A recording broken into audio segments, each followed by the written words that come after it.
और फिर वह उस नन्ही जलपरी को खा जाती है। जलपरी अपनी शक्तियों से उन दोनों पहरेदारों को वहीं बेहोश कर देती है।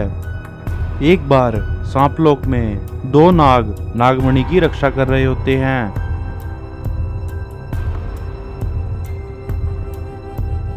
तभी वहां एक भयानक मैस्टिक्स वाली चुड़ैल आ जाती है और बोलती है, पहरेदारों, हट जाओ मेरे रास्ते से। ये नागमणि मेरी है और मैं आज इसे लेकर रहूंगी। ऐसा कहकर वह अपनी शक्तियों का वार उन दोनों पहरेदारों पर करती है, परंतु उसकी शक्तियों का उन पर कोई असर नहीं होता। पहरेदार बोलते हैं, अरे दुष्ट चुड़ैल, तुझे तेरी मौत यहाँ खींच कर लाई है। आज हम तेरी जीवन लीला यहीं समाप्त कर देंगे। ऐसा कहकर वह दोनों नाग विष उगलने लगते हैं। चुड़ैल यह सब देखकर बहुत घबरा जाती है और भागने लगती है और बोलती है, हे भगवान, ये क्या हो गया? मैंने तो सोचा था मैं बहुत आसानी से इन दोनों को हराकर नागमणि हथिया लूंगी, परंतु अब तो मुझे मेरी जान बचाकर भागना होगा। भागते भागते मैस्टिक्स वाली चुड़ैल एक समुद्र के किनारे पहुंच जाती है और बोलती है, वो दोनों पहरेदार अभी भी मेरा पीछा कर रहे हैं। मुझे उनसे बचने के लिए कोई उपाय सोचना होगा। अरे हाँ, मेरे पास एक उपाय है। ऐसा कहकर मैस्टिक्स वाली चुड़ैल एक मछली में बदल जाती है और समुद्र के अंदर तैरने लगती है। वहीं दोनों पहरेदार उसे ढूंढते ढूंढते वहां आ जाती हैं। तभी मछली उन दोनों से बोलती है, अरे भैया, तुम दोनों यहाँ क्या ढूंढ रहे हो? हे मछली, क्या तुमने किसी चुड़ैल को देखा है? हाँ भैया, एक बहुत ही भयानक चुड़ैल यहाँ से उस जंगल की तरफ गई है और तुम जाओ और उसे पकड़ लो। मछली की बात सुनकर वह दोनों जंगल की तरफ निकल पड़ते हैं। मछली बोलती है, आज तो बाल बाल बचे। अब मुझे कुछ दिन मछली बनकर ही रहना होगा। मुझे बहुत भूख लगी है। देखती हूँ इस समुद्र में कोई खाना मिलेगा या नहीं मिलेगा। ऐसा कहकर वह समुद्र में तैरने लगती है। वहीं उस समुद्र में जलपरी और उसकी नन्ही बेटी खेल रहे होते हैं। नन्ही जलपरी अपनी माँ से कहती है, माँ, क्या मैं थोड़ी देर मछली के साथ खेल सकती हूँ? हाँ बेटी, तुम मछलियों के साथ खेल लो, परंतु याद रखना ज्यादा दूर मत जाना। इस समुद्र में बहुत ही खूंखार जानवर रहते हैं, इसलिए आसपास ही खेलना। मैं अभी तुम्हारे लिए खाना लेकर आती हूँ। ऐसा कहकर जलपरी वहां से चली जाती है।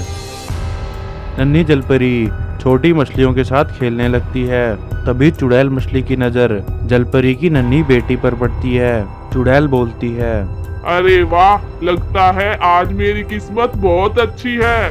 ये तो जलपरी की बेटी लगती है। मुझे इसे पकड़ना ही होगा।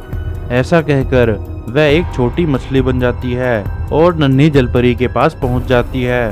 नन्ही जलपरी उस मछली को देखकर बोलती है, वह चुड़ैल मछली को बोलती है, अरे वाह, कितनी सुंदर मछली है। मैंने समुंदर में कभी ऐसी मछली नहीं देखी। मैं इसके साथ खेलूंगी। हे मछली, तुम कौन हो? पहले तो तुम्हें इस समुंदर में कभी नहीं देखा। मैं बहुत दूर देश से आई हूँ। मैं समुंदर में पहली बार आई हूँ। क्या तुम मेरे साथ खेलोगी? हाँ हाँ, क्यों नहीं। तुम एक काम करो, तुम मेरी पीठ पर बैठ जाओ। मैं तुम्हें नई नई जगह दिखा कर लाऊंगी। नन्ही जलपरी मछली की पीठ पर बैठ जाती है। चुड़ैल मछली उसे लेकर बहुत दूर चली जाती है। नन्ही जलपरी बोलती है, हे मछली, तुम मुझे कहाँ ले आई? मुझे घर जाना है। मेरी माँ ने कहा था कि घर से ज्यादा दूर मत जाना।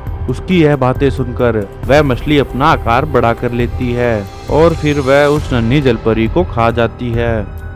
उधर जब जलपरी वापस आती है तो उसे कहीं भी नन्ही जलपरी दिखाई नहीं देती। वह नन्ही जलपरी को ढूंढने लगती है। तभी छोटी मछलियाँ जलपरी को आकर बताती हैं कि एक नन्ही जलपरी एक नई मछली के साथ खेल रही थी। वह समुद्र के दूसरी तरफ गई है।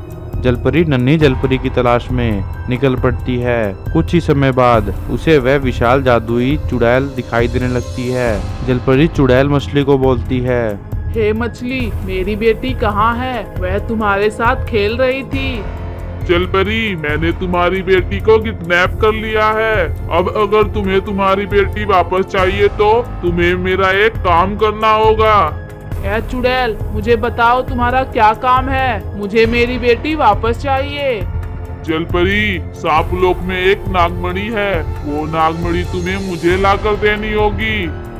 जलपरी नागमणि लेने के लिए सांपों की तरफ निकल पड़ती है। सांप लोग जाकर वह देखती है कि दो पहरेदार नागमणि की रक्षा कर रहे हैं। जलपरी अपनी शक्तियों से उन दोनों पहरेदारों को वहीं बेहोश कर देती है और फिर नागमणि लेकर वहां से जाने लगती है। तभी वहां नागराज आ जाते हैं और जलपरी को रोक लेते हैं। हे जलपरी, तुम यह क्या कर रही हो? यह नागमणि तो आप लोगों की अमानत है। अगर तुम इस नागमणि को ले गई तो सांप लोग का सर्वनाश हो जाएगा। हे नागराज, तुम मेरे रास्ते से हट जाओ। एक दुष्ट चुड़ैल ने मेरी बेटी को किडनैप कर लिया है। अगर मैंने उसे ये नागमणि नहीं दी तो वह मेरी बेटी को वापस कभी नहीं देगी। हे जलपरी, तुम यह नागमणि मुझे वापस दे दो। उस चुड़ैल को रोकने का मेरे पास एक उपाय है। क्या उपाय है नागराज? यह लो एक नकली नागमणि। तुम चुड़ैल के पास जाओ और उसे यह नागमणि दे दो। नागमणि को छूते ही चुड़ैल वहीं भस्म हो जाएगी। ठीक है नागराज, जैसा तुम कहो। नागराज से वह नागमणि लेकर जलपरी चुड़ैल के पास पहुंच जाती है। चुड़ैल बोलती है, जलपरी, क्या तुम वो नागमणि ले आई? हाँ चुड़ैल, मैं तुम्हारे लिए वो नागमणि ले आई। ये देखो, अब मेरी बेटी को छोड़ दो। नागमणि देखकर चुड़ैल बहुत खुश हो जाती है और अपना मुंह खोल लेती है और जलपरी की बेटी को आजाद कर देती है। फिर चुड़ैल जैसे ही उस नागमणि को अपने हाथ में लेती है, तभी चुड़ैल के अंदर आग लग जाती है और चुड़ैल वहीं भस्म हो जाती है।